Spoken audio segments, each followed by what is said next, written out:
les hice la propuesta del programa teórico para este seminario por acá. Dada la complejidad de la situación en México, me solicitaron que abriéramos un espacio para hablar de la situación en mi país, y entonces les hice la propuesta más amplia de que mejor hiciéramos una especie como de análisis comparativo entre los proyectos de capitalismo y las configuraciones del Estado que están desplegándose actualmente en América Latina.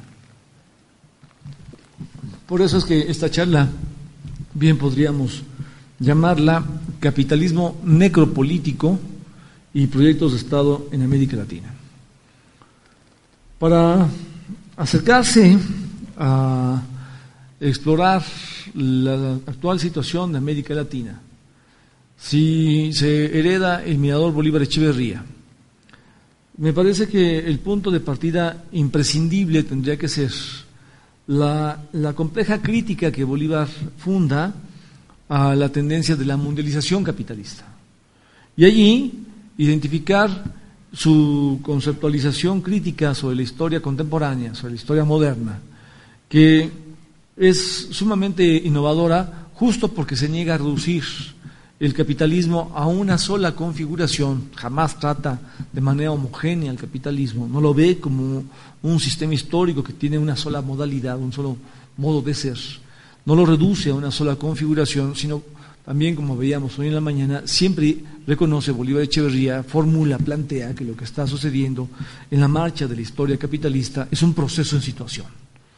Proyectos de capitalismo que están luchando entre sí, pugnando, de tal manera que uno intenta preponderar sobre otro y al final una tendencia consigue abrirse camino.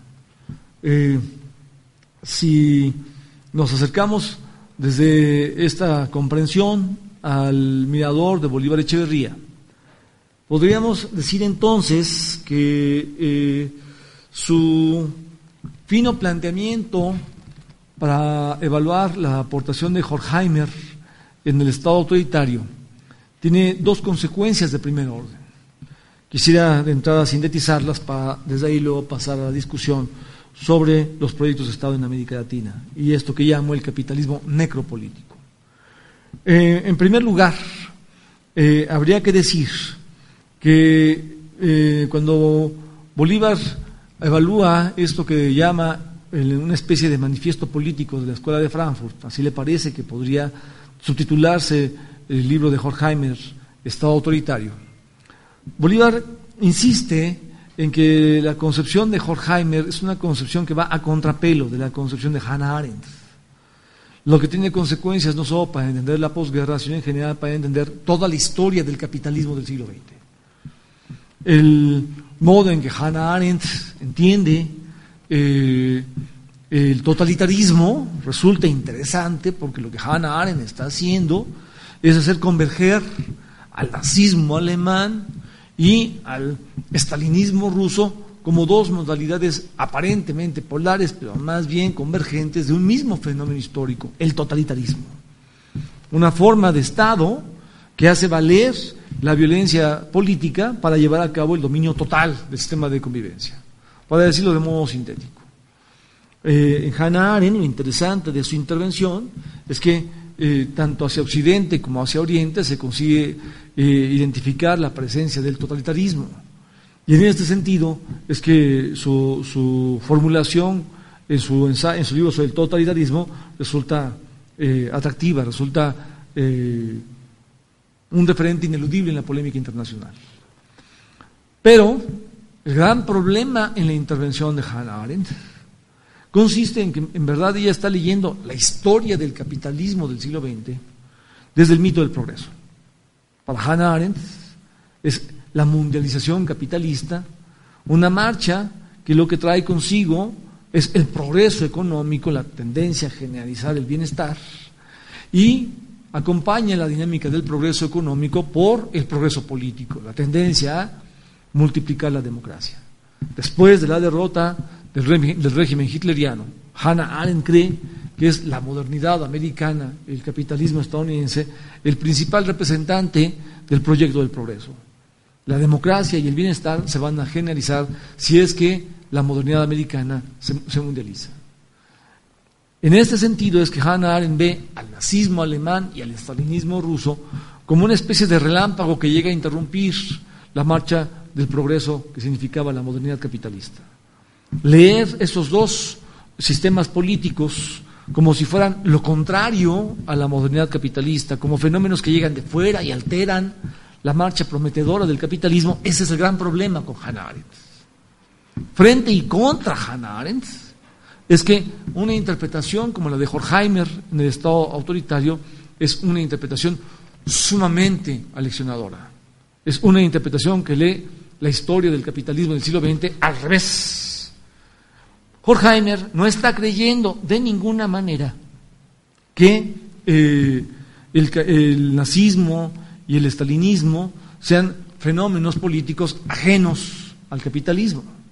Más bien, Horkheimer insiste en poner énfasis en que lo que está sucediendo allí es una radicalización de la violencia inmanente a la modernidad capitalista. Nazismo y estalinismo son dos formas en las cuales, en todo caso, el capitalismo muestra la violencia decadente a la que está dispuesto a llegar. No hay interregno, no hay un relámpago que llega de fuera, no, lo que está sucediendo en la época de la guerra total es más bien la expresión en el extremo de la devastación, de la barbarie de la cual es capaz la modernidad capitalista. La barbarie, esto que Rosa Luxemburgo está denunciando a principios del siglo XX, la barbarie, la configuración de la acumulación de capital como una marcha que va a traer consigo la conversión de la civilización en cementerio, es esta la denuncia que ha heredado fuertemente después de Rosa Luxemburgo la escuela de Frankfurt, ante todo Adorno y Horkheimer, los grandes herederos de la crítica a la barbarie producida por la modernidad capitalista desde el mirador de Rosa Luxemburgo son precisamente Adorno y Horkheimer. Y Bolívar hereda a los tres. Entonces, justo un ensayo como este, Estado autoritario de Horkheimer, se niega a creer que la barbarie que se vive en la historia del siglo XX es producida desde fuera de la legalidad del capitalismo, y más bien enfatiza, pone el acento en el hecho de que la barbarie está producida por la marcha de la modernidad capitalista y el nazismo y el estalinismo son la expresión extrema de la violencia de la que es capaz el capitalismo. En el caso de Horkheimer, esto lo lleva a darle una forma muy peculiar al concepto de Estado autoritario. Esto lo lleva a asumir que lo que está sucediendo con el Estado autoritario, en el caso del nazismo, es una instalación de la violencia que produce barbarie a partir de generar algo así como una redición de la esclavitud antigua. La modernidad capitalista es capaz de llegar tan lejos en la generación de la barbarie, porque con Auschwitz, con los campos de concentración, con la Shoah, lo que hace es producir algo así como una esclavitud bajo su forma antigua. A la hora de concentrar a los judíos y a otros sujetos de otras identidades étnicas o de otras posiciones políticas en los campos de concentración, a la hora de aglutinarlos ahí, la fuerza de trabajo está siendo convertida en una fuerza de trabajo cuasi esclava. Lo que está sucediendo, este es el planteamiento desde el que Bolívar Echeverría lee Estado autoritario de Horkheimer, es que el nazismo instala una especie de poder metamercantil por encima del mercado, alterando su funcionamiento. El Estado hace valer la violencia político-destructiva y reedita la esclavitud antigua. Hacia arriba, el Estado lo que va a hacer es modificar la correlación de fuerzas al interior de la clase dominante porque va a redistribuir los recursos naturales estratégicos, va a redistribuir los poderes tecnológicos entre los diferentes sectores de la clase dominante, posicionando favorablemente a unos, haciendo que otros queden desfavorecidos, de tal manera que el Estado autoritario recompone a la clase dominante. El Estado autoritario no solo embiste abajo a los dominados modernos, así también genera una recomposición de la clase dominante hacia arriba. Este es el proyecto del Estado autoritario. Si uno lee de manera completa lo que está en juego en el proyecto del Estado autoritario hitleriano, entonces lo que uno puede ver es que el proyecto del Estado autoritario es la plataforma para intentar dominar toda Europa occidental. Y más bien la plataforma Europa occidental es el soporte para intentar todo el mundo. Lo que Hitler buscaba era unir Europa a partir del proyecto del Estado autoritario y a partir de unir a Europa, apoderarse de las redes tecnológicas de otros países en Europa, dominar sus recursos naturales, a partir de eso tener el fundamento en función del cual intentar instalar la dominación del planeta. El proyecto del Planet Management, de la dominación tecnocrática autoritaria del planeta, es en verdad el proyecto redondo del régimen hitleriano. La unificación de Europa, el Großraumwirtschaft, el área económica amplia, hacer de Europa una pan-Europa en tanto subordinada y controlada por la Alemania nazi, es la premisa para más bien intentar impedir que la hegemonía mundial pasara del viejo al nuevo continente, de Inglaterra, de Europa a Estados Unidos. Se va a mantener la hegemonía en Europa, pero bajo control de Alemania. Hitler está apostando a esto. Entonces, el diagnóstico que se puede hacer desde el Estado autoritario de Horkheimer es un diagnóstico que va a contrapelo de una lectura como la que ofrece el mirador de Hannah Arendt, justo porque la perspectiva es la inversa. La marcha de la modernidad capitalista no es leída como sinónimo del progreso económico y político indetenible, más bien la marcha de la modernidad capitalista es leída como la marcha de un sistema violento que trae consigo la barbarie y que efectivamente con el nazismo está disputando el dominio sobre Europa y el dominio del orbe. Se lee al revés. Desde esta perspectiva, entonces, se abre una discusión muy compleja. Los diagnósticos de Walter Benjamin y de Horkheimer, el diagnóstico de Walter Benjamin hacia el final de sus días, el estado de excepción dejó de ser excepcional, el estado de excepción se ha vuelto la regla. El diagnóstico de Walter Benjamin apunta a una prognosis, a una conceptualización de una tendencia epocal. El capitalismo mundial tiende a volver el estado de excepción la regla. El planteamiento de Horkheimer, el estado autoritario, se estrenó con el nazismo, pero más bien apunta a llegar para quedarse. También es un diagnóstico que va en la dirección de una prognosis, de una conceptualización de una tendencia epocal. Estos dos diagnósticos, el de Benjamin y el de Horkheimer, son diagnósticos que parecían entrar en un escenario como de inactualidad, cuando después de la Segunda Guerra Mundial empiezan a desarrollarse las democracias occidentales. Pareciera que el capitalismo dejó atrás la barbarie de la que era capaz el régimen hitleriano. Bolívar Echeverría se niega a leer así la historia no solo de Europa, se niega a leer así la historia de la mundialización en el siglo XX. Y entonces construye una compleja conceptualización de los proyectos de capitalismo que puede identificarse cuando desde su mirador uno reconoce que Bolívar Echeverría está dando cuenta de tres formas posibles de modernidad capitalista y con ella de Estado. La modernidad que desde Bolívar Echeverría puede llamarse la modernidad capitalista liberal constituye una configuración del capitalismo en la cual el Estado interviene como contrapeso ante la violencia económico-anónima inmanente al funcionamiento de la acumulación capitalista. La acumulación capitalista constituye un proceso que está regido de manera permanente por la combinación esquizofrénica de progreso y devastación. En la medida en que sucede el progreso tecnológico, hay una devastación ineludible sobre el proceso de reproducción social. Siempre habrá sobrantes.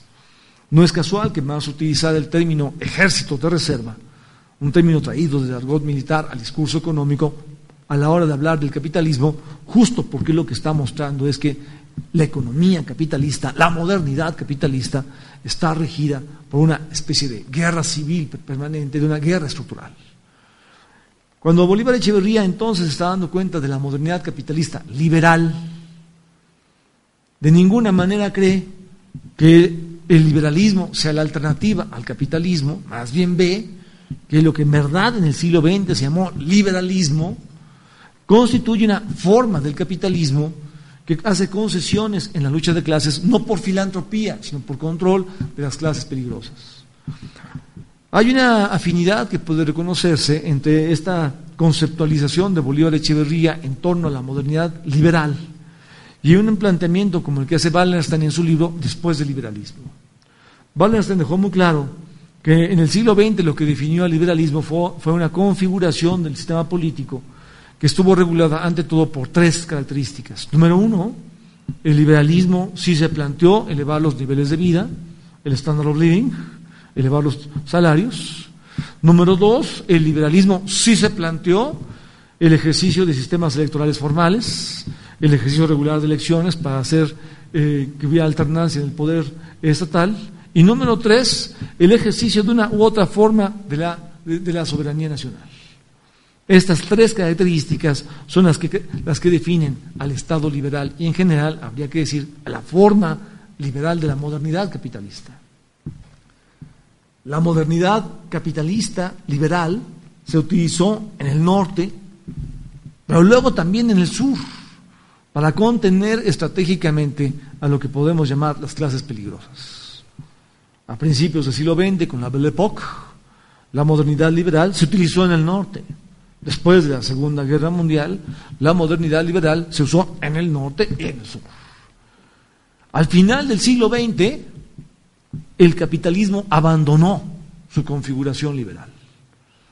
Lo que regularmente llamamos neoliberalismo no hace más que mostrar cómo se intenta introducir una especie de amnesia histórica, porque si algo define al neoliberalismo es precisamente que es profundamente antiliberal. El neoliberalismo, el capitalismo neoliberal, atacó como nunca los salarios internacionales, desmontó el ejercicio de la soberanía nacional y empezó por instalar dictaduras militares en América Latina, en Chile y Argentina. Así que lo que se mal llama neoliberalismo, en verdad no es una nueva forma de liberalismo, es la negación del liberalismo. Está el laissez-faire, laissez-passer, el libre juego de las fuerzas del mercado. Pero esto nos sirve para dar cuenta de lo que en verdad en el siglo XX llamamos liberalismo, al menos no desde las ciencias históricas. Esto es muy importante para poder hacer el contraste entonces entre la configuración liberal de la modernidad capitalista y la que vino después, en las últimas décadas del siglo XX. Desde el mirador Bolívar Echeverría a la modernidad que viene después, a la forma de capitalismo que viene hacia el cierre del siglo XX, hacia la forma del Estado que viene hacia el cierre del siglo XX, procedería a llamarle no neoliberal, sino más bien cínica. Una modernidad cínica, en el sentido más común del término, no en el sentido filosófico de la palabra, en el sentido más común del término, porque se trata de una configuración del capitalismo que hace valer la violencia económico-anónima y envía más o menos el mensaje en estos términos a los dominados modernos. La definición de cómo funciona el proceso de reproducción de las naciones va a pasar a los capitales privados, nacionales y ante todo transnacionales, y que háganle como quieran porque no tienen cómo cambiar la correlación de fuerzas. Lo que era riqueza pública se va a volver riqueza privada y que háganle como quieran porque no tienen cómo cambiar la situación global. Esto es capitalismo cínico. Una forma de capitalismo que introduce un doble movimiento. Por un lado, digamos, lo que está sucediendo es que el Estado deja de intervenir como contrapeso ante la violencia que despliega la modernidad capitalista. La combinación esquizoide de progreso y devastación que despliega la acumulación del capital ya no es contrarrestada con ascenso de los salarios, ejercicio de la soberanía nacional. Las contradicciones políticas que produce la combinación de progreso y devastación ya no son neutralizadas con el ejercicio de sistemas electorales periódicos, ya no. Lo que viene es una forma de funcionamiento del capitalismo que hace valer más bien el traslado del centro de mando del Estado nacional hacia los capitales privados. Esta primera función es la que cumple el Estado mal llamado neoliberal y que más bien es cínico. Hay una segunda función y que consiste en que el Estado de ninguna manera deja de intervenir en la economía. No existe capitalismo en el que el Estado no intervenga en la economía. Eso solo existe en el discurso. Todo Estado es Estado interventor. Lo que define al Estado cínico no es que sea estado mínimo, no es que sea estado que no interviene en la economía. Lo que define al estado cínico es que interviene en la economía para garantizar el traslado del centro de mando del Estado hacia los capitales privados, nacionales y transnacionales. Garantiza que esto que se llama el libre juego de las fuerzas del mercado, en verdad no tiene que ver con la libertad, sino con una nueva forma de funcionamiento del capitalismo, no solo en los estados nacionales, sino en la mundialización. Esto es lo que podemos llamar capitalismo cínico, modernidad cínica. La modernidad cínica se distingue entonces de la modernidad propiamente liberal, porque la modernidad cínica deja de hacer uso del Estado como contrapeso ante la violencia económico-anónima de la acumulación capitalista. Lo que llamamos neoliberalismo no es neoliberalismo. Lo que llamamos neoliberalismo es más bien cinismo histórico. El mercado, o sea, los capitales privados definen los heridos y los muertos. Pero hay una otra configuración del capitalismo, la que podríamos llamar modernidad autoritaria, para seguir en la línea epistemológica abierta por Horkheimer, en la cual el Estado se relaciona con la acumulación de capital para generar una imbricación, un juego de entrecruzamiento entre la violencia económico-anónima propia de la acumulación capitalista y el ejercicio de la violencia político-destructiva que se despliega desde el Estado moderno. Cuando el Estado interviene en la economía y en el sistema político, haciendo valer violencia político-destructiva al interior de sus propias naciones o al exterior en otras naciones, esto es lo que constituye a la modernidad autoritaria. Capitalismo liberal, capitalismo cínico, capitalismo autoritario, entonces, son las tres formas generales posibles del capitalismo. Luego, a su vez, cada una de esas puede adquirir una modalidad singular, pueden desdoblarse a su interior, pero estas son las tres formas generales. Esta es una conceptualización en la cual se está mirando entonces al capitalismo definido en función de la violencia. Lo que define al capitalismo es un simulacro de paz, un estado de paz, la simulación de un alto al fuego, pero más bien esta simulación en el estado liberal queda compensada, esta simulación queda compensada, redondeada, porque el Estado sí despliega efectos de contrapeso ante la violencia económica anónima y no despliega violencia político-destructiva. En la forma cínica, esta compensación se cancela, hay un simulacro de alto al paz, de alto al fuego, hay un simulacro de paz, pero la acumulación mantiene la marcha indetenible de la combinación de progreso y devastación, la marcha indetenible de la violencia económica anónima, aparentemente invisible porque parecía no ejercer a nadie, la ejerce el mercado, mantiene la marcha, esta configuración del capitalismo, de la violencia que emerge de la acumulación del capital.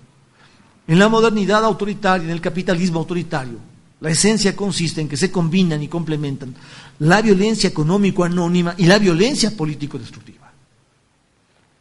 Si uno lee desde esta perspectiva que abrió Bolívar Echeverría la historia del siglo XX,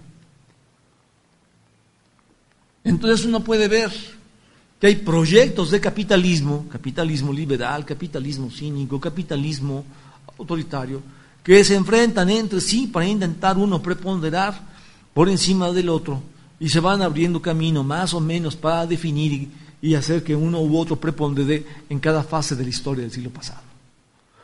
Pero la perspectiva con la cual Bolívar Echeverría lee la historia del siglo XX es sumamente compleja, porque lo primero que está en juego es esto: no se ve la historia del siglo XX como una línea, no se ve la historia del siglo XX como la marcha del progreso, se ve más bien como el siglo de las tinieblas, el siglo de la barbarie.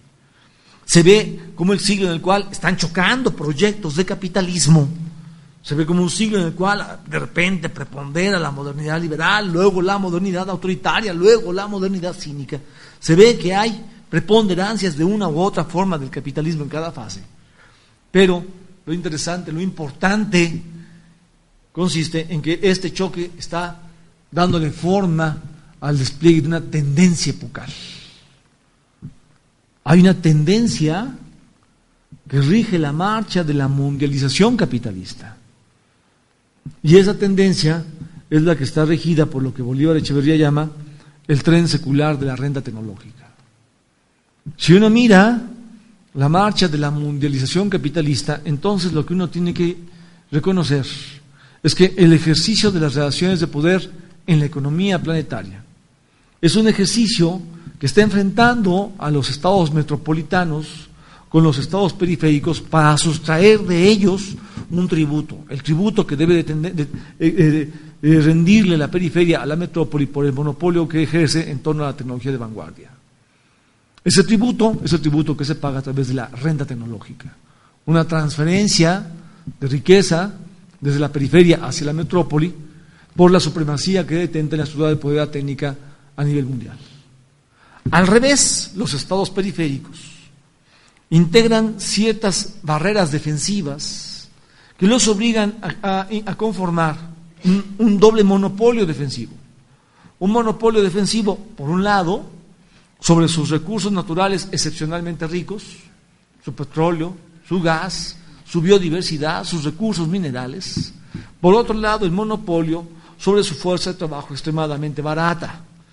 La periferia tiene muchos de sus países en sociedades de origen tropical, sociedades que están acostumbradas a vivir con la dadivosidad de la naturaleza, donde el sistema de necesidades históricamente no se desplegó tan ampliamente como en las sociedades del norte. Entonces, son sociedades en donde la fuerza de trabajo es barata por sus patrones histórico-culturales de organización del sistema de convivencia. El monopolio sobre los recursos naturales excepcionalmente ricos, el monopolio sobre la fuerza de trabajo extremadamente barata, constituyen dos monopolios con base en los cuales los capitalismos periféricos se intentan defender de los capitalismos metropolitanos. Ambos son capitalismos. El capitalismo metropolitano, además de explotar a la clase trabajadora en su propio Estado nacional, explota, sustrae recursos a la periferia y la vía a través de la cual lo logra por excelencia es el tributo que arranca desde la renta tecnológica.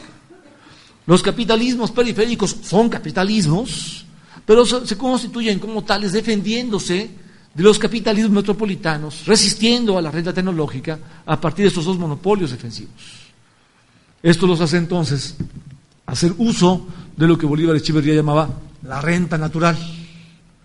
Son formas de recursos, fuentes de recursos que los capitalismos metropolitanos obtienen a partir del monopolio sobre la fuerza de trabajo extremadamente barata y el monopolio sobre los recursos naturales excepcionalmente ricos. En la historia del capitalismo, este desdoblamiento centro-periferia genera, sin embargo, que emerge una tendencia, la tendencia a derrotar los monopolios defensivos de la periferia, la tendencia hacia la victoria de la renta tecnológica. La marcha de la mundialización capitalista está regida por el tren secular, la tendencia que atraviesa los siglos de la acumulación del capital, que va en la dirección de la victoria de la renta tecnológica. El capitalismo metropolitano tiende a que no nada más la periferia le va a transferir recursos a través del tributo que se juega con la renta tecnológica. La renta tecnológica mutila, erosiona, debilita a los estados periféricos hasta hacer que todas sus barreras defensivas se vengan abajo. Allí, los recursos excepcionalmente ricos, naturales, la fuerza de trabajo extremadamente barata de los países periféricos pasa a ser controlada de manera radical por el capital transnacional. Esta es la dinámica del tren secular de la renta tecnológica. Esto significa entonces que la marcha de la mundialización capitalista es una marcha en la cual, aunque hay proyectos de capitalismo que están chocando entre sí, la modernidad liberal, la modernidad cínica, la modernidad autoritaria, el capitalismo liberal, el capitalismo cínico, el capitalismo autoritario. Aunque la historia del siglo XX es una historia en la cual proyectos de capitalismo están chocando entre sí, la tendencia apunta a la derrota de la renta natural como fuente de acumulación en la periferia. La tendencia apunta a la victoria de la renta tecnológica y en la medida en que esto avance, la tendencia a devastar los procesos de reproducción social se va a agudizar. La tendencia a devastar los recursos naturales se va a agudizar. En la medida en que la tendencia que rige la marcha de la mundialización capitalista es la tendencia a la victoria de la renta tecnológica, Del lado del valor de uso, eso significa que la tendencia a agudizar la devastación contra la reproducción social y contra los fundamentos de la vida natural, la tendencia a agudizar la devastación va a crecer. Del lado del valor, digamos, la tendencia es a la victoria de la renta tecnológica. Del lado del valor de uso, la tendencia es a hacer cada vez más radical, más amenazadora la dinámica de la devastación moderna. Este es el punto. En la medida en que la tendencia a la victoria de la renta tecnológica avance, entonces la tendencia a que emerja el capitalismo autoritario, este que combina violencia económica anónima y violencia político-destructiva, va también a avanzar. En la medida en que avance la tendencia hacia la victoria de la renta tecnológica, el capitalismo autoritario se va a posicionar cada vez en mayor medida en la economía mundial. Esta es la idea. Así entonces, hacia el fin del siglo XX, hacia la entrada del siglo XXI, lo que Bolívar Echeverría ve es que el proyecto del Estado autoritario está de regreso. El capitalismo cínico, el capitalismo mal llamado neoliberal, le ha dado juego a la violencia económico anónima, pero en la medida en que eso permite que avance mucho más la dinámica de la renta tecnológica, está emergiendo del capitalismo cínico el capitalismo autoritario. El siglo XXI enfrenta el desafío de que el proyecto del Planet Management, el proyecto de la dominación tecnocrático-autoritaria del orbe, está de regreso bajo una nueva forma. Si uno parte de esta lectura y la afina, digamos, podríamos decir las cosas en estos términos. El proyecto hitleriano de la dominación tecnocrático-autoritaria del planeta, en la versión que Hitler le imprimió, no podía ganar. No podía ganar porque Hitler intentó que hubiera una redición de la esclavitud antigua con los campos de concentración, y la acumulación mundial del capital no puede funcionar dinámicamente así.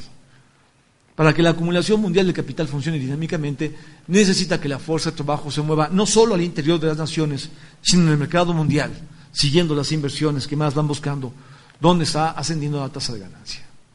Tiene que haber facilidad para que la fuerza de trabajo se pueda movilizar. Los campos de concentración, significa esto, son contraproducentes para un funcionamiento dinámico de la acumulación capitalista. El proyecto de Estado autoritario hitleriano es un proyecto que no es redondo, no es dinámico, contrarresta un funcionamiento dinámico de la movilidad de la fuerza de trabajo. El proyecto hitleriano, además, si bien es interesante e importante esto, dotó al capitalismo de la única forma histórica en la cual puede haber planificación. En la economía hitleriana no sucede que cada capital privado produzca lo que se le pega la gana. Tienen que responder al proyecto de producción que el Estado les impone. Hay planificación total de la economía. El proyecto hitleriano, si bien hace esto, al hacerlo amarra los capitales. No los deja moverse, oscilando, según la manera en la que cambian la manera en que son los vaivenes de ascenso y descenso a tasa de ganancia, que obligan a tener que modificar el tipo de valores de uso que se están generando. En la forma hitleriana, el proyecto de dominación tecnocrática autoritaria del planeta, el proyecto del Planet Management, no podía triunfar. El proyecto del Planet Management, si tiene cómo abrirse camino, si no necesariamente hay campos de concentración y no necesariamente hay economía planificada. El proyecto del Planet Management es el que está de regreso en la vuelta de siglo, en el tránsito del siglo XX al siglo XXI. Cuando uno ve que la disputa por la hegemonía mundial lleva a la disputa por los recursos naturales estratégicos, ante todo energéticos, de Estados Unidos sobre Medio Oriente, entonces lo que estamos hablando es precisamente de eso, del modo en que el Estado ejerce la violencia político-destructiva para apoderarse de los recursos naturales estratégicos de otros países. Cuando uno ve que los tratados de libre comercio ni son puramente comerciales, ni son libertarios, que más bien abren la entrada al capital extranjero para que pueda llevar a cabo la sobreexplotación directa de la fuerza de trabajo nacional.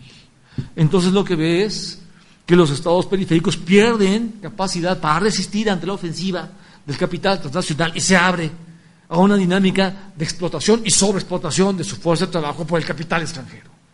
Los monopolios defensivos de la periferia están siendo vencidos.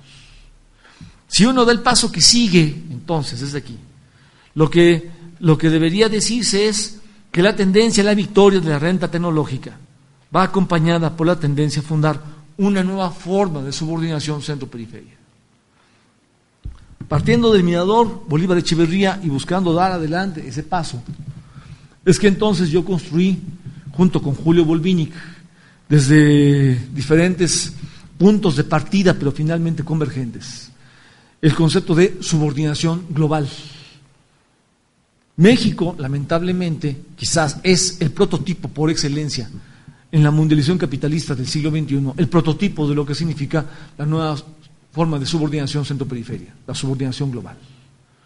Subordinación global es un concepto que construí para dar cuenta de una nueva forma de subordinación centro-periferia, en la cual la periferia ya no solo rinde tributo a la metrópoli a través del intercambio desigual, ya no es solo que se compren mercancías, por ejemplo tecnología, a la metrópoli con precios por encima de su valor, ya no es solo que se vendan mercancías, por ejemplo materias primas, con precios por debajo de su valor, ya no es solo que hay intercambio desigual, que la periferia transfiera a la metrópoli riqueza a través del intercambio desigual, ya no es solo eso.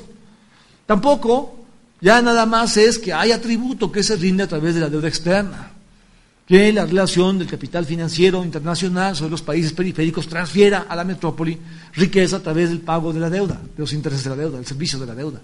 Ya no es solo el intercambio desigual, ya no es solo la deuda externa, sino que producto de la erosión sobre los monopolios defensivos de los estados periféricos, debilitados y finalmente vencidos, se integra una nueva forma de subordinación en la cual el capital transnacional metropolitano interviene sobre lo que cabe llamar los núcleos estratégicos de los sectores económicos. Si uno piensa en la estructura de la economía nacional utilizando el libro segundo de la crítica de la economía política de Marx, entonces el sector 1 es el sector que produce medios de producción, el sector 2 es el sector que produce medios de consumo y por supuesto el sector 3, habría que decir, es el sector servicios, ese no es un sector del que esté hablando Marx en el Capital. El núcleo del sector 1 es una doble rama. Por un lado es la producción de tecnología, por otro complementariamente es el que tiene que ver con recursos naturales estratégicos.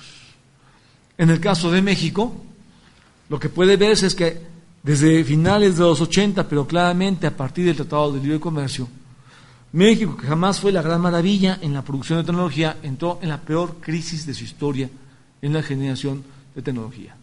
El Estado era el que compraba a la industria de bienes de capital. Cuando el Estado entra en abandonar su función nacionalista, ya no va a comprar bienes de capital y entonces esta industria entra en la peor crisis de su historia.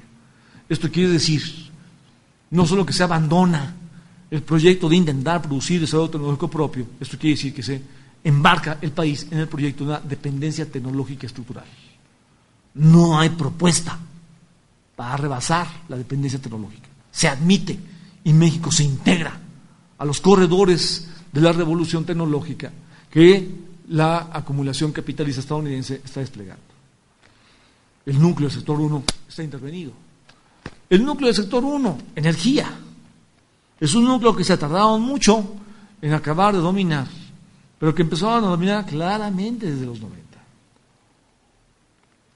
Los recursos naturales que ofrecen una renta podrían ser recursos que sirvieran para la nación. Esta fue la función de los recursos naturales en México en la fase del desarrollo estabilizador. Los recursos naturales que ofrecen una renta se pueden entregar al capital transnacional. Y entonces, además del tributo por renta tecnológica, se le deja al capital transnacional el control de la renta natural. Esto es lo que sucede cuando se le permite al capital transnacional controlar lo que tiene que ver con las fuentes de energía. Este proceso fue avanzando gradualmente en México desde los 90. Pemex se volvió una empresa prototipo de cómo no debe manejarse ninguna empresa. Ninguna empresa en la historia del mundo fue manejada como Pemex, endeudada de una manera absolutamente artificial, una de las empresas que mayor ganancias extraordinarias produce en el mundo, endeudada de un modo completamente artificial para que sus ganancias pudieran pasar a manos del capital privado. Durante un largo tiempo, Pemex convertida en fuente de recursos para que la burguesía nacional e internacional no pague impuestos. El régimen fiscal en México es excepcional, porque la burguesía, la clase dominante nacional y transnacional, prácticamente no paga impuestos. Pero no ha bastado, se ha ido cada vez más lejos. México, uno de los países petroleros más importantes del mundo, tiene 6 refinerías. 6 refinerías. Estados Unidos tiene más de 120. Es el único país petrolero que tiene tan pocas refinerías. Es un país que vende petróleo barato a Estados Unidos para importar gasolina cara. Una dependencia tecnológica que produce una dependencia energética. Se articula entonces la subordinación sobre los dos lados del núcleo del sector 1, el núcleo estratégico del sector 1. Esto significa que se produce una dependencia tecnológica artificial. Esto significa que se produce una subordinación energética estratégica. El petróleo está al servicio de la acumulación de capital estadounidense.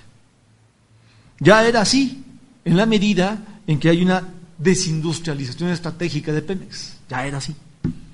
La cosa se complica más con las reformas, habría que decir más bien con las contrarreformas, que México ha vivido recientemente, porque ahora sí ya se abrió de par en par las puertas para que pueda entrar la inversión extranjera.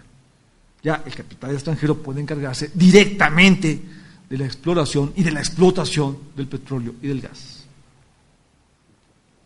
Cuando, dice la Secretaría de Energía, México tiene la 4ª reserva de gas más importante del mundo.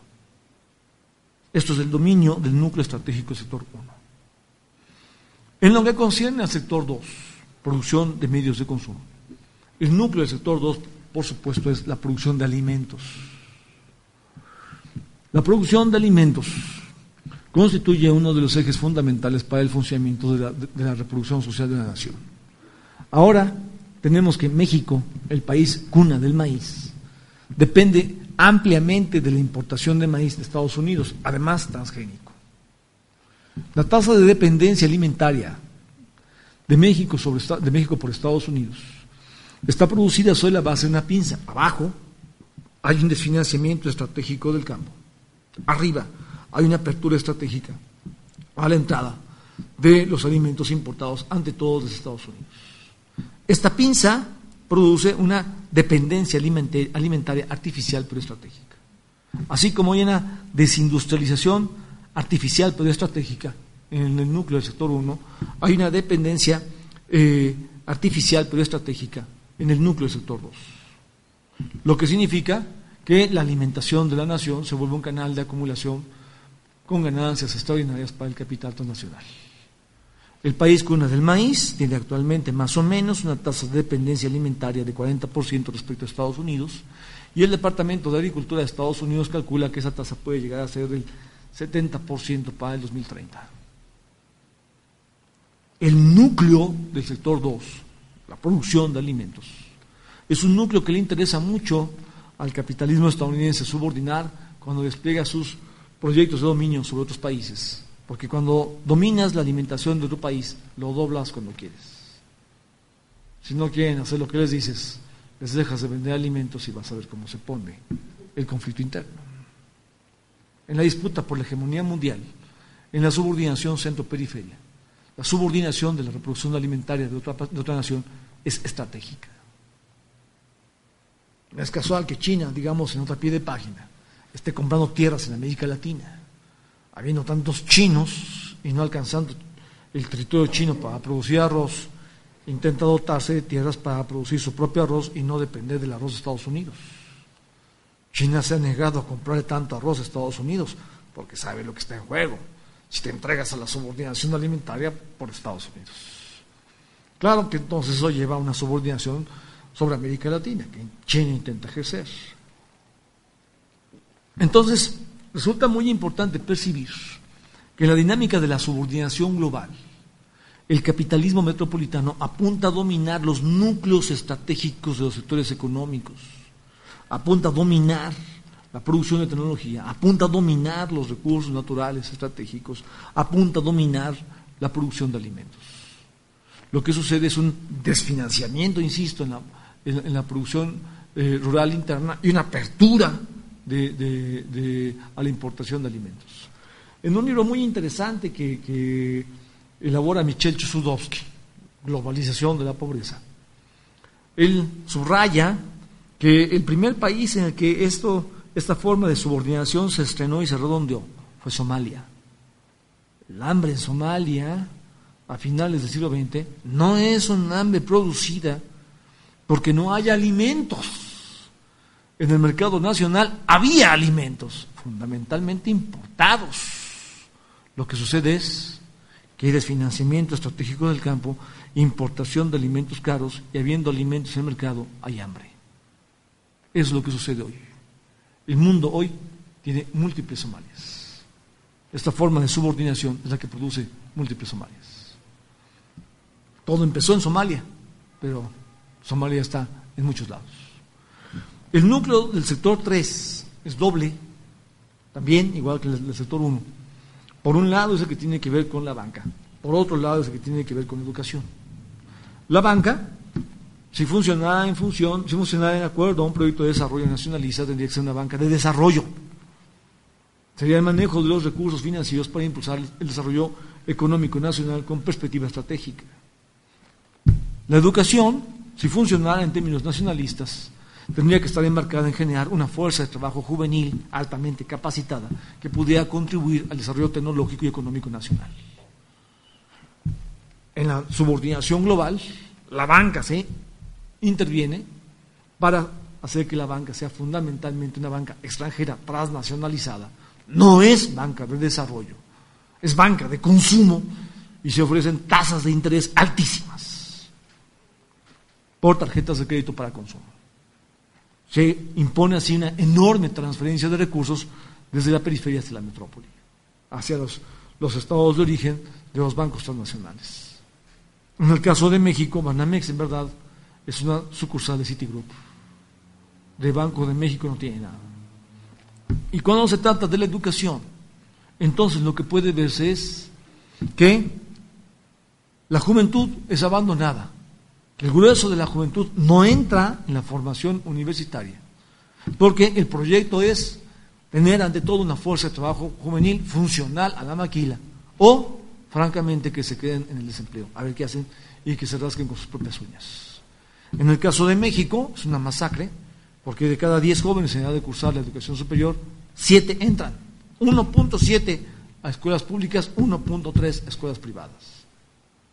O sea, solo 1.7 entran a escuelas públicas, casi nadie. No es que no haya recursos, es que no son para la juventud nacional. Esto es dominar el núcleo del sector 3. Lo que llamo entonces la subordinación global.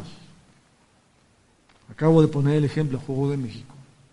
Lo que llamo la subordinación global, la nueva forma de subordinación centro-periferia, es una forma de dominio que emerge de la victoria de la renta tecnológica.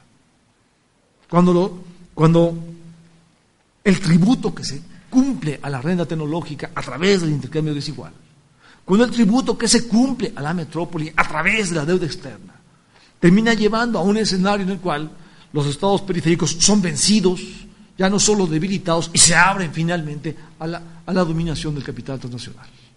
Esto significa que los recursos naturales estratégicos pasan a ser dominados por el capital extranjero, que la fuerza de trabajo nacional pasa a ser dominada amplia y directamente por el capital extranjero, y si uno amplía la perspectiva, esto significa que se funda una nueva forma de dominación centro-periferia, la subordinación global. Los núcleos estratégicos de los sectores económicos están controlados por el capital transnacional.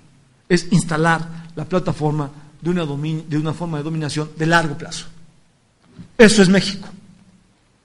Eso es México hoy. Si uno lee desde ahí lo que sucede en la configuración global económico-política del funcionamiento de México, lo que emerge es muy complejo.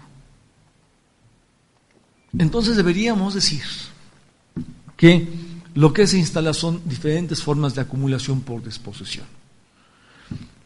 Si uno lee la historia económico-política de México de los 80 hacia acá, explorando las configuraciones del capitalismo, si uno lee la historia del capitalismo mexicano, utilizando las pistas que abre, las claves que abre la crítica del Estado autoritario, entonces podríamos decir que hay 3 fases en la historia del capitalismo mexicano de 1982 para acá. La fase del desarrollo estabilizador se cierra en 1982 En 1982 se estrena lo que se llama capitalismo neoliberal, o sea, se funda lo que cabe llamar más bien capitalismo cínico. Entre 1982 y 1988 se constituye en México el capitalismo cínico, una configuración del capitalismo en la que el Estado va dejando cada vez más de cumplir su función de contrapeso ante la dinámica de la acumulación capitalista. Ahí empieza lo que se llama neoliberalismo. Entre 1988 y 2006 se configura el capitalismo mexicano como un capitalismo que podría llamarse cada vez más narcopolítico. Una conexión entre ciertos conjuntos de la clase política y la economía criminal que va ampliándose, que va creciendo cada vez más y que va avanzando en la integración de nuevas formas de acumulación por desposesión. Entre 2006 y nuestros días, y se ve que todavía va a tener cuerda para adelante, porque ese es el desafío que está en juego para México, surge una nueva configuración del capitalismo que podríamos llamar capitalismo necropolítico. Una configuración del capitalismo en la cual la economía criminal ya no cumple aquellas funciones de doble de Estado social que en el inicio más o menos en ciertos lugares intentó cumplir. Hay lugares en los cuales la economía criminal llegó y lo que hizo fue construir carreteras, construir escuelas o en algunos lugares incluso iglesias. De esta manera la economía criminal cumplía funciones que antes cumplía el Estado social. Así lograban obtener cierto consenso e instalarse. En el capitalismo necropolítico lo que sucede es que la vinculación de la economía criminal con ciertos conjuntos de la clase política se vuelve una vinculación que hace valer la política de muerte como fundamento de nuevas formas de acumulación. Leído de manera incisiva, de manera profunda, entonces deberíamos decir que lo que se ha instalado desde el capitalismo cínico en los 80 es la acumulación por desposesión. Toda acumulación capitalista es desposesión. Hay explotación de plusvalía, se le arrebata a la gente su tiempo vital para convertir su tiempo vital en tiempo de producción de plusvalía. Pero no es un adjetivo que está ahí para repetir lo que ya se dice cuando se dice acumulación, cuando se dice desposesión. Acumulación por desposesión es un término que sí procede a emplear para dar cuenta de una forma de acumulación capitalista que arrebata riqueza que debió ser originariamente riqueza pública o social y que es convertida en riqueza canalizada hacia el fondo capitalista de acumulación. Riqueza que debió ser pública o social es convertida en riqueza privada capitalista. Esto es acumulación por desposesión. Entre 1982 y 1988 se estrena la acumulación por desposesión en México. En 5 años, entre el 82 y el 87, prácticamente 5 décadas de reversión en la historia del ascenso del salario mínimo en México. Lo que en 5 décadas se llevó fue echado para atrás. Lo que en Argentina se hizo, lo que en Chile se hizo con la dictadura militar, en México se hizo sin dictadura militar. Una embestida contra el salario nacional que hace uso de la deuda externa para transferir recursos al exterior. En México se hizo igualito sin dictadura militar. Eso es capitalismo cínico. Acumulación por desposesión. La fuerza de trabajo nacional es objeto de una sustracción enorme de riqueza, no solo explotación de plusvalía, una embestida contra el salario. Sobreexplotación de la fuerza de trabajo es eso, además de explotación de plusvalor, expropiación de valor al salario. Riqueza que debió ser salario se convierte en riqueza para la acumulación del capital. Entre 1988 y 2006, la marcha de la subordinación global se consolida.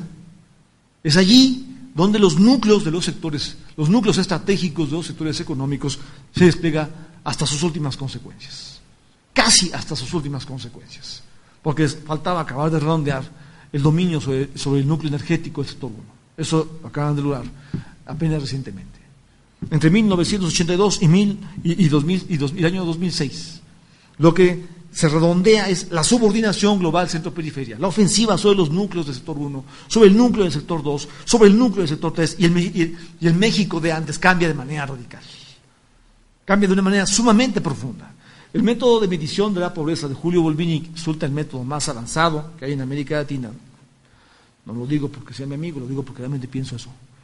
Porque en la medida en que investiga todas las necesidades, la conclusión a la que llega es muy radical. 80% de la población mexicana vive en pobreza, 50% en pobreza extrema.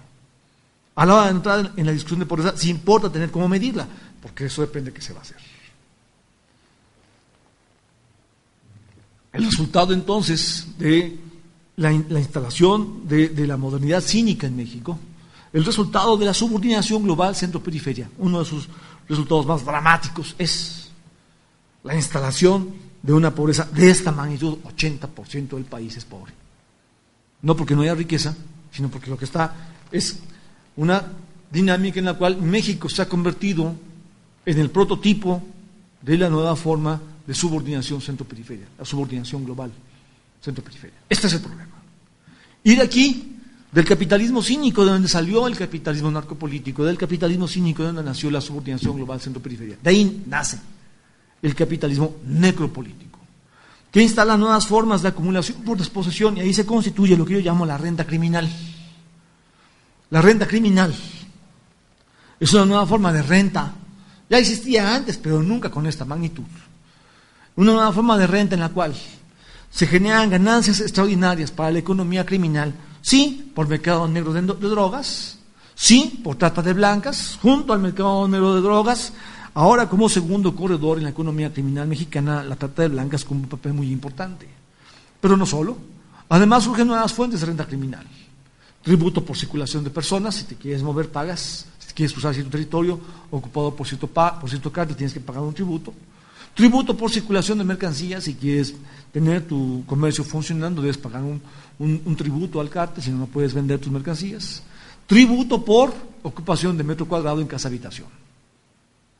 Esto es renta criminal. Una transferencia enorme, ingente de recursos, que son originalmente recursos sociales, y quedan transferidos hacia acumulación por desposesión que monopoliza y subordina la economía criminal. Entonces, como ven, son tres formas de acumulación por desposesión. En los 80, el capitalismo cínico mexicano, sin dictadura militar, hizo valer la deuda externa para instalar una acumulación por desposesión que desplegó una fuerte ofensiva inédita contra el salario nacional. Entre el 88 y el 2006, acumulación por desposesión que abrió a México, haciendo prácticamente de México un país a la venta. Las empresas privadas, las empresas del Estado fueron convertidas en empresas privadas, muchas fuentes de riqueza nacional fueron convertidas en fuentes de riqueza pública, una acumulación por desposesión a partir de volver lo que era riqueza nacional, riqueza privada. Y de 2006 para acá, acumulación por desposesión, ya no les bastó el capitalismo cínico, ya no les bastó la apropiarse de la riqueza pública que estaba controlada por el Estado nacionalista, ya no les bastó, ahora acumulación por desposesión con economía criminal que instala política de muerte. Le llamo eso capitalismo necropolítico, la política de muerte que instala nuevas y violentas formas de acumulación por desposesión. Esto es México. Publiqué en Rebelión un ensayo que se llama Capitalismo Necropolítico y Ayotzinapa, está en internet, lo publicaron en inglés, Necropolitical Capitalism, y en Ayotzinapa, que está publicado en este medio True Doubt. Esta es una configuración de lo que podemos llamar la modernidad autoritaria. Hay una articulación, un entrecruzamiento de la violencia económico anónima que despliega el capitalismo cínico al hacer valer la acumulación por desposesión. Hay una combinación de la violencia económico anónima que despliega el capitalismo cínico al hacer valer la acumulación por desposesión con la violencia político-destructiva que ahora se despliega a través de esta combinación de la violencia económico anónima con la violencia político-destructiva que viene en esta articulación de ciertos conjuntos de la clase política con los sicarios de la economía criminal.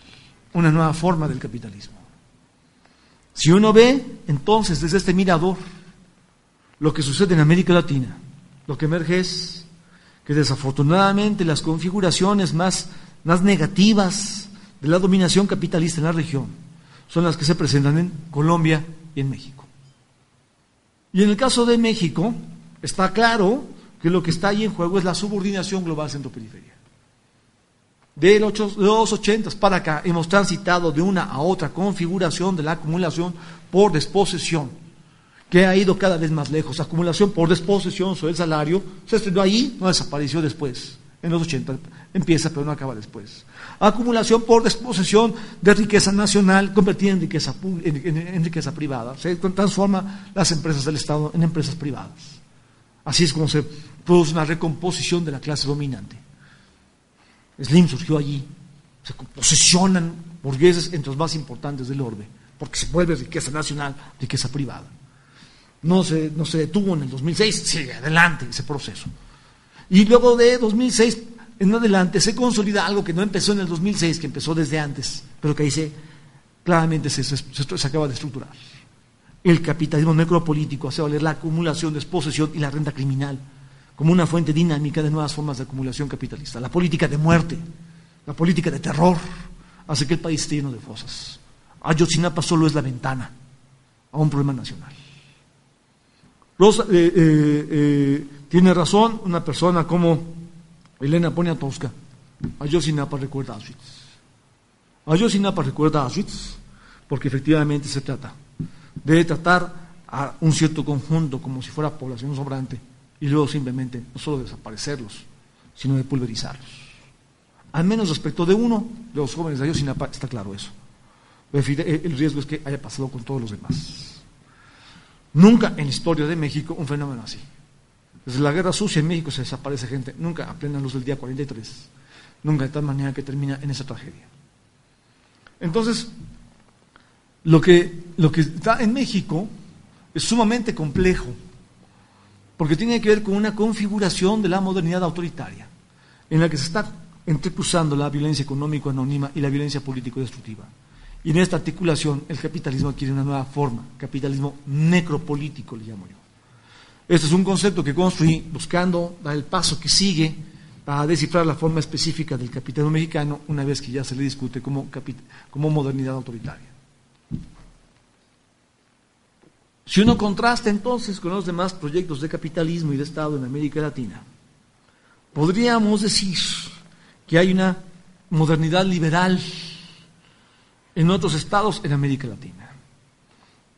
Claramente Brasil, por ejemplo, podría ser referido así, quizás el caso por excelencia de la modernidad liberal en América Latina sea Brasil, porque claramente allí hay un proyecto que, aunque anda por un lado un camino post-neoliberal, ese término de Misadet es muy sugerente, porque es un término que no está dejando ya definido a dónde se llegó, está indicando que más bien se trata de estados que vienen después del neoliberalismo.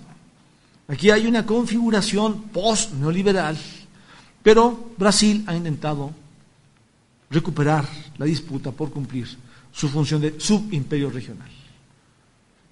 Brasil no disputa la hegemonía mundial, me parece que es un completo exceso cuando se habla de los BRICS para colocar a Brasil como un estado que estuviera disputando la hegemonía mundial. Brasil no disputa la hegemonía mundial, es un país cuasi continente, un país enorme, con enormes recursos naturales. Sus reservas energéticas parece ser que si son de las más grandes del mundo, te viene esto de que Dios es brasileño. Brasil tiene un lugar muy importante en la geopolítica del siglo XXI, pero es un país que en todo caso puede apostarle a cumplir una función de subimperio regional. No es un país que esté disputando la hegemonía mundial, es un país que puede disputar ser subimperio. Por eso es que hace estos juegos, Brasil, a veces está con la unidad de América Latina, a veces no, porque no le conviene que se unan estos países justo para intentar avanzar, en intentar subordinar a algunos al desarrollo de su hegemonía local, regional.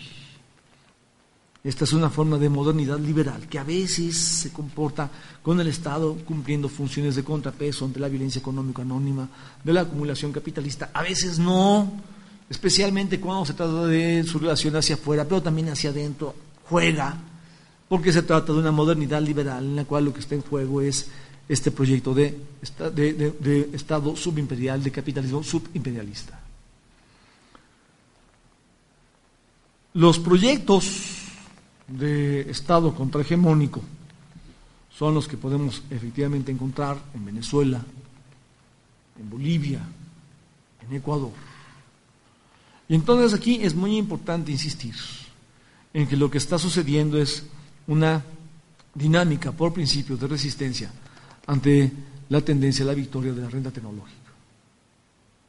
Lo que está sucediendo es una resistencia a la dinámica que desemboca en la subordinación global centro-periferia. No está sucediendo esta subordinación de los núcleos estratégicos de los sectores, no está sucediendo esta subordinación del núcleo estratégico sector 1 combinada con la subordinación del núcleo estratégico sector 2, con la subordinación del núcleo estratégico del sector 3. No está sucediendo esto. Hay sí una resistencia contrahegemónica, y en todo caso, digamos que el gran desafío que está en juego es que a la vez está en marcha una dinámica de fuerzas sociales que empujan por el anticapitalismo, pero entonces aquí el gran reto, la gran complejidad del escenario consiste en cómo asumir el desafío de interconectar los proyectos de Estado contrahegemónico con los proyectos de la modernidad anticapitalista.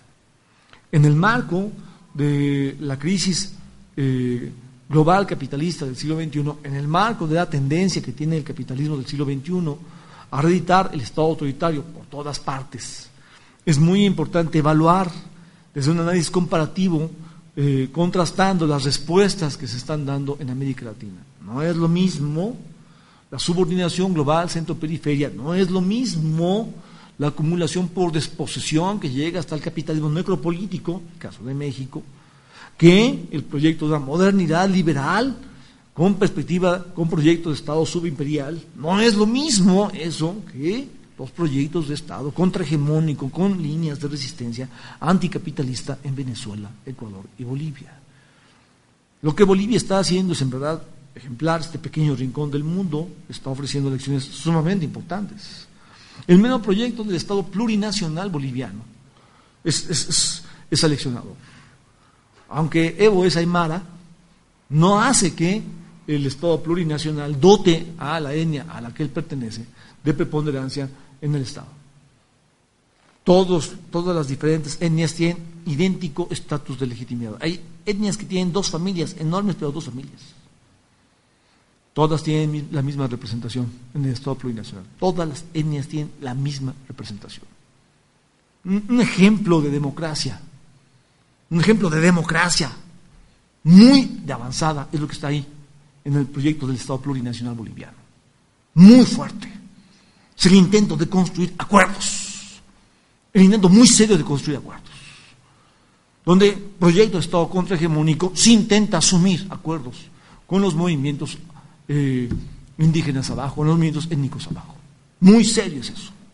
El gran desafío que enfrentamos en los estados contrahegemónicos de América Latina es cómo intentar resolver esta dinámica, esta contradicción, que es una contradicción de siempre, que acompaña el último siglo, que es cómo intentar conectar la lucha por la autodeterminación nacional con la lucha por la autogestión anticapitalista. Ambas son necesidades legítimas. En los países de la periferia no se puede empujar por defenderse si no hay proyecto de soberanía nacional. Es imposible. Es sencillamente imposible. Los países periféricos están obligados a ser países que resistan contra el tributo que hay que rendir a la renta tecnológica. Y en este contexto, el uso de la renta natural es un punto de partida ineludible. No puede ser el punto de llegada de ninguna manera, pero es un punto de partida ineludible. Porque para resistir en las relaciones de poder de la economía mundial sí hace falta tener cómo crear proyecto de soberanía nacional. Y los países pobres están obligados a hacer uso de lo único que tienen a la mano. Y lo único que tienen a la mano es la renta natural. Si se trata de resistir en serio en la arena de las relaciones de poder de la economía mundial, el uso de la renta natural es ineludible. Por supuesto, un proyecto estratégico de desarrollo nacional no se puede quedar ahí, tiene que pensar en transiciones. Cómo se hace uso de la renta natural para empujar por un desarrollo estratégico nacional. Si se usa el mirador Bolívar Echeverría para pensar las relaciones de poder de la economía mundial, esto es lo que emerge. Cuando Bolívar Echeverría está discutiendo la tendencia de la mundialización capitalista en función de su concepto sobre el trend de la renta tecnológica, lo que de alguna manera está intentando es tender un puente entre el final del libro tercero de la obra de Marx, El Capital, y lo que era el libro sexto de la obra de Marx, que jamás escribió. Marx cambió su proyecto, lo dejó finalmente en 3 libros, originalmente eran 6, y el último libro era el libro de la economía mundial. Cuando Bolívar Echeverría está desarrollando su discusión sobre el tren secular de la renta tecnológica, está intentando llevar el final del libro tercero hacia lo que debió ser el libro sexto. Está desarrollando la teoría de la renta, pero la teoría de la renta se usa para pensar las relaciones de poder de la economía mundial. En el debate estratégico sobre cómo resistir en la periferia, tiene que haber debate estratégico no puramente al interior del Estado Nacional, se tiene que pensar el Estado en medio de la dinámica de la mundialización capitalista, y esto exige tomar posición ante la tendencia de la renta tecnológica hacia su victoria, ante el tren secular que lleva a intentar fundar lo que en México se expresa ya como subordinación global centro-periferia. México es una prueba de a dónde va la victoria de esa dinámica histórica. Por contraste, y en referencia a México, es que hay que insistir en la relevancia de proyectos de Estado que se embarquen en defender la soberanía nacional. Y allí es ineludible el uso de la renta natural. Por supuesto, no digo que haya que entregarse de bruces sin ninguna evaluación estratégica al uso de la renta natural. Tiene que ser evaluada estratégicamente su modalidad, su forma, su trayectoria, cómo se usa, qué recursos, en qué se van a canalizar. Hace falta proyecto estratégico en ese sentido. Y en este sentido, entonces, las luchas que empujan por la autogestión capitalista son luchas que necesitan asumir la defensa por la soberanía nacional, a la vez que las luchas por la autodeterminación nacional necesitan asumir la construcción de espacios de autogestión anticapitalista. Era muy interesante observar que de alguna manera, en alguna medida, esto lo impulsaba Chávez en Venezuela. Espacios de autogestión abajo. Es muy interesante reconocer que, de alguna manera, en alguna medida, esto es lo que se impulsa en Bolivia. Como se empuja a que las comunidades indígenas puedan entrar en la definición de la producción de alimentos desde procesos autogestivos, pero que además están enmarcados en una conexión con el proyecto de la soberanía alimentaria nacional. Se resiste a la subordinación alimentaria hacia el extranjero. Y además se hace impulsando ciertos procesos de autogestión abajo. Es muy interesante que esto se plasme en el proyecto del Estado plurinacional y está en la nueva Constitución boliviana. Ir avanzando en concretarlo cada vez de manera más eficaz. Por supuesto, es un reto, pero la propuesta está allí. La propuesta está allí. Hay una conexión entre autogestión abajo y soberanía nacional arriba que se está asumiendo. Es muy importante esto. También Chávez de alguna manera estaba intentando hasta cierto punto eso. Espacios de autogestión. Abajo con proyectos de soberanía nacional arriba. Claro, la gran debilidad de Venezuela siempre ha sido la alimentación. Toda la gente está en la ciudad. Así que produce soberanía alimentaria. Es el gran problema, el gran flanco gigante abierto para Venezuela. Si uno piensa desde el mirador Bolívar Echeverría los desafíos de los estados periféricos latinoamericanos en el siglo XXI, lo que emerge es esto: el desafío de cómo asumir el reto de intentar tejer las conexiones. Por más complejo que sea, este es el reto. Cómo tejer las conexiones entre la lucha por la autodeterminación nacional y la lucha por la autogestión anticapitalista.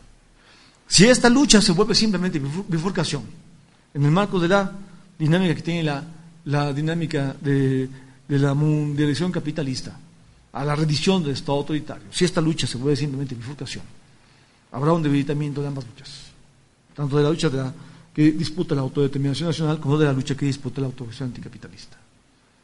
Es fundamental hacerle una vez y volver a hacer a la que sigue y volver a hacer a la que sigue la intentona de construir pactos, ponerse de acuerdo. Si no se consiguen construir los pactos, bueno, lo que va a triunfar no va a ser la derecha nacional. Lo que triunfa es la dinámica de la mundialización capitalista. Este es el problema. Este es el problema.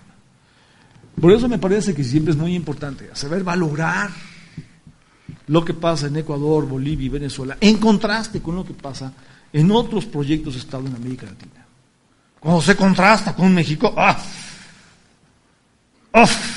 América Latina debería ver en México su posible espejo de porvenir.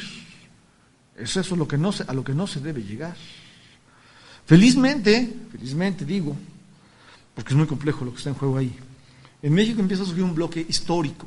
Usamos este término gramsciano, que es muy adecuado para intentar acercarse a lo que está pasando ahí.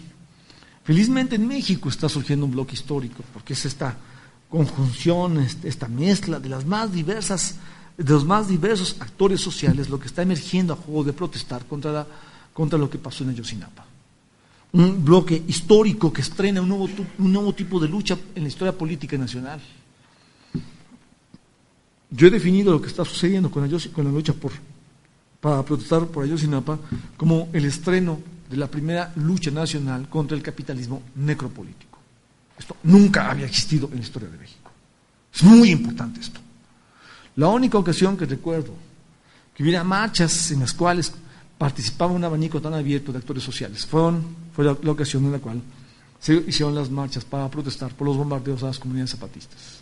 Indígenas, campesinos, obreros, estudiantes, feministas, ecologistas, movimiento de barrio.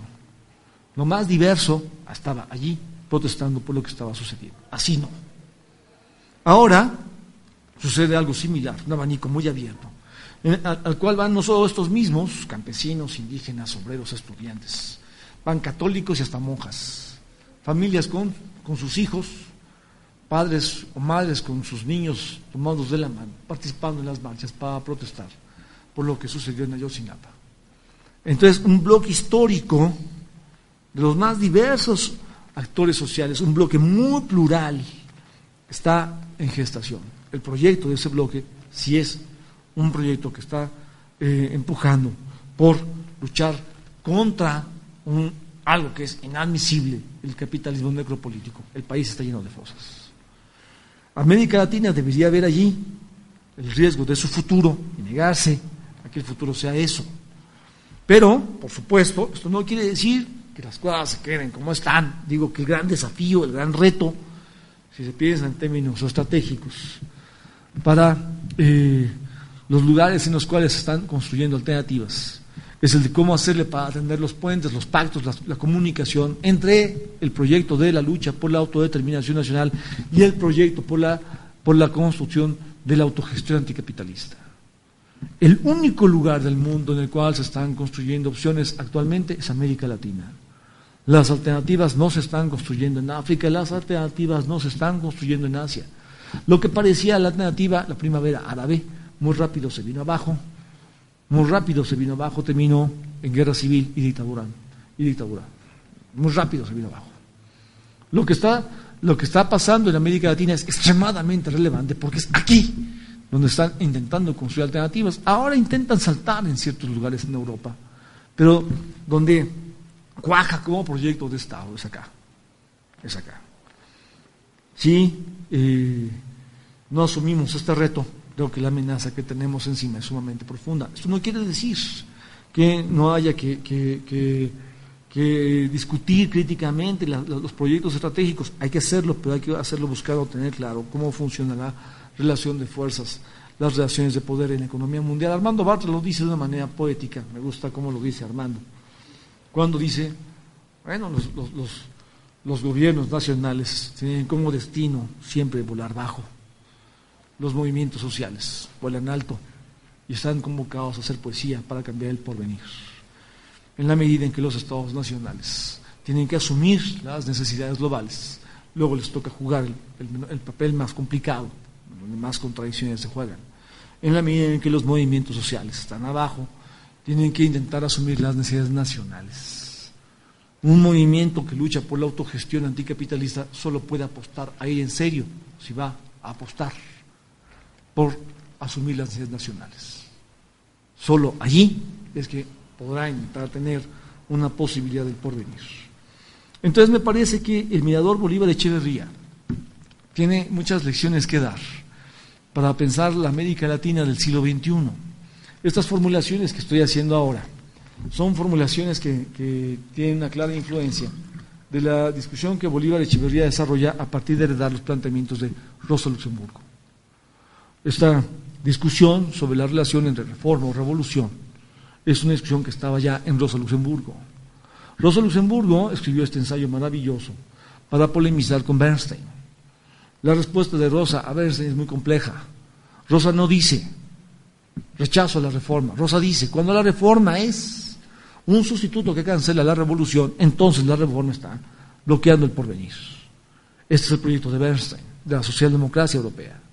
Rosa se opone radicalmente a eso, es una revolucionaria, es una anticapitalista radical.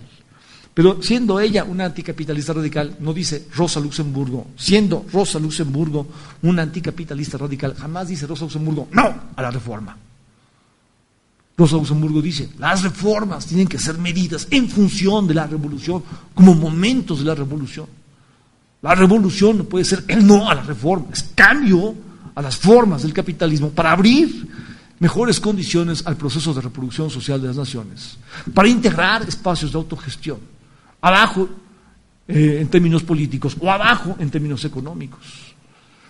La propuesta de Rosa es muy compleja. En verdad, la historia de la lucha contra el capitalismo es la historia de este desafío. ¿Cómo demonios hacerle para intentar tejer las conexiones entre reforma y revolución? Los revolucionarios sí estamos obligados a intentar explorar, asumir, construir, con todo lo que significa a cada paso, las conexiones entre una cosa y la otra, entre la revolución y la reforma. Porque no se puede cambiar el mundo de un día para otro, pero sí se puede construir el anticapitalismo desde el capitalismo contra él. No se trata de cambiar la forma para quedarnos en el capitalismo, sino hacer avanzar el anticapitalismo dentro del capitalismo, porque no va a cambiar para mañana. Entonces, una discusión como esta de Rosa Luxemburgo es la que está en juego cuando ella está hablando del autogobierno nacional. Su proyecto de autogobierno nacional es un proyecto que sí asume la discusión sobre la reforma como momento de la revolución. Está en esta perspectiva. Y allí es donde Bolívar Echeverría, especialmente al libro segundo de las obras escogidas de Rosa Luxemburgo, prepara un prólogo magistral. Les he comentado que lo mejor para evaluar la aproximación de Bolívar Echeverría a Rosa Luxemburgo, Bolívar Echeverría es el marxista latinoamericano que mejor ha leído a Rosa Luxemburgo. De hecho, creo que es el mejor marxista en la historia del pensamiento crítico que mejor ha leído a Rosa Luxemburgo. Bolívar Echeverría selecciona ensayos clave en el debate estratégico de Rosa Luxemburgo sobre cómo conectar la lucha por la autodeterminación nacional con la lucha por la autogestión anticapitalista, y le hace un prólogo profundísimo a esos ensayos. Y en ese prólogo, este es el planteamiento estratégico de Bolívar Echeverría. La lucha por la revolución anticapitalista es una lucha que tiene que asumir e intentar construir la conexión entre ambos proyectos, autodeterminación nacional y autogestión anticapitalista. En América Latina esto es extremadamente importante. Bolívar Echeverría sí valoraba los proyectos de Estado contrahegemónico en América Latina, sí valoraba eso. Bolívar Echeverría sí valoraba los movimientos autogestivos anticapitalistas en América Latina. No era una u otra de las luchas a las que él valoraba. No era antinómico su pensamiento, era complejo. Valoraba ambas luchas. Y se daba cuenta que el gran desafío que vivimos en América Latina es cómo hacerle para conectar ambas luchas.